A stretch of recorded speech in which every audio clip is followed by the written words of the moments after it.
Hey guys, welcome back to my channel. तो दोस्तों 22 अगस्त 1977 को फिल्म हमराज की मशहूर एक्ट्रेस विमी की लाश ठेले में देखकर हर कोई दंग रह गया था।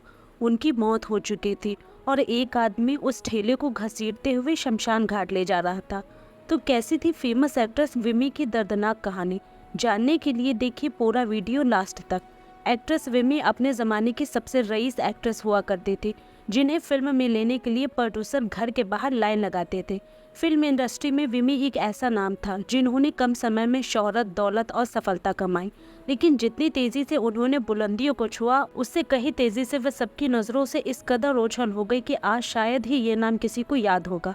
एक समय था जब बॉलीवुड के गलियारों में विमी इस कदर छाई थे कि हर कोई उनकी एक झलक पाने को बेकरार रहता था, और फिर दूसरे ही पल में उनका स्टारडम ऐसा खोया कि वो हमेशा के लिए गुमनामी के अंधेरों में खो गई। एक्ट्रेस विमी का जन्म 1943 में जालंधर के एक रईस परिवार में हुआ था। विमी की कम उम्र में ही एक मशहूर और रईस बिजनेसमैन के बेटे शिव अग्रवाल से शादी हो गई थी और उन्हें 2 बच्चे भी थे।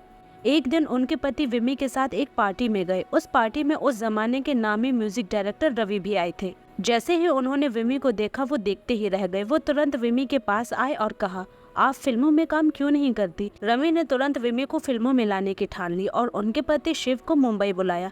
विमी के पति को उनकी फिल्मों में जाने से कोई ऐतराज नहीं था, तो वो उन्हें लेकर मुंबई पहुंच गए। मुंबई में उनकी मुलाकात बी.आर. चोपड़ा से हुई। बी.आर. चोपड़ा उन दिनों फिल्म हमराज बनाने की तैयारी कर रहे थे। उन्होंने फिल्म में पहले ही सुनील दत्त, राजकुमार और मुमताज को कास्ट कर लिया था, लेकिन उसमें एक नए चेहरे की गुंजाइश थी।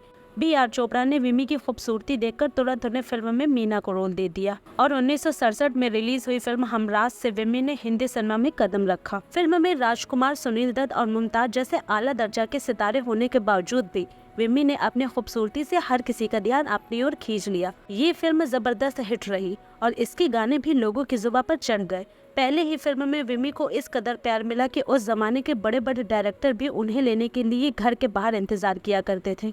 फिल्म हमराज के बाद उन्होंने 3 और फिल्में की, जिसमें आबरू, वचन और पतंगा शामिल थी। लेकिन अफसोस की बात यह है कि सभी फिल्में विमी के करियर के लिए डाउनफॉल साबित हुई। ये फिल्में बॉक्स ऑफिस पर फ्लॉप साबित हुई और इसी के साथ विमी पर भी फ्लॉप एक्ट्रेस का ठप्पा लग गया और उन्हें फिल्में मिलना बंद हो गई। बीतते समय के साथ विमी की फिल्मों से हुई कमाई कम पड़ने लगी और फिर सारी जमा पूंजी खत्म होने की कगार पर आ गई। घर चलाने के लिए विमी ने अपने कोलकाता में एक टेक्सटाइल कंपनी खोल ली, लेकिन वो कंपनी भी बंद पड़ गई और विमी भारी कर्जे में डूब गई। धीरे धीरे उनके पति का रवैया भी उनके प्रति खराब होता गया और जब विमी का डाउनफॉल चल रहा था तो उसी दौरान विमी अपने पति शिव अग्रवाल से अलग हो गई। अपने पति शिव से अलग होने के बाद विमी जॉली नाम के एक शख्स के साथ रहने लगी। कहा जाता है कि जॉली एक ब्रोकर थे। अपने पति को छोड़कर जॉली के साथ रहना उनकी सबसे बड़ी भूल थी। जॉली के साथ रहते रहते विमी शराब की आदी बन गई।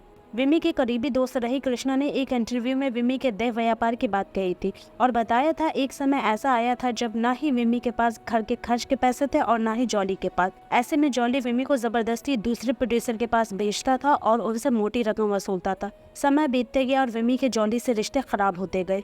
इस सबसे तंग आकर विमी ने जॉली को छोड़ दिया और अकेले रहने लगी। लगातार शराब पीते रहने से विमी का लीवर पूरी तरह खराब हो गया था। उनके पास न तो इलाज के पैसे थे और न ही इलाज करवाने वाला कोई रिश्तेदार साथ था। एक दिन हालत बिगड़ने पर विमी ने जॉली से कांटेक्ट किया। जॉली ने उन्हें मुंबई के नानावटी अस्पताल के जनरल वार्ड में भर्ती करवाया और वहां से भाग निकला और इसी तरह न कोई विमी से मिलने आता और न ही कोई उनकी देखरेख करता। आखिरकार 22 अगस्त 1977 को विमी की मौत हो गई। अस्पताल ने जॉली को कॉल कर बुलाया और उसे डेड बॉडी ले जाने को कहा। जॉली अस्पताल तो पहुंचा, लेकिन उसके पास भी एम्बुलेंस के पैसे नहीं थे। कुछ घंटों बाद भी जब कोई मदद के लिए आगे नहीं आया तो जॉली ने अस्पताल के बाहर खड़े एक चाय वाले से उसका ठेला मांग लिया।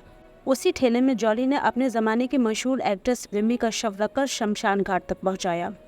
विमी की लाश सड़क पर देखकर मीडिया में खबर गई और बात हर तरफ फैल गई। इसके बावजूद भी विमी के अंतिम संस्कार में महज 9 लोग ही पहुंचे। उनकी मौत के बाद विमी की करीबी दोस्त कृष्णा ने उनकी मौत को उनके लिए पेन रिलीवर बताया। उनका कहना था कि जिस दर्दनाक हालात में विमी ने जिंदगी गुजारी, उससे कई गुना ज्यादा बेहतर उनके लिए मौत थी।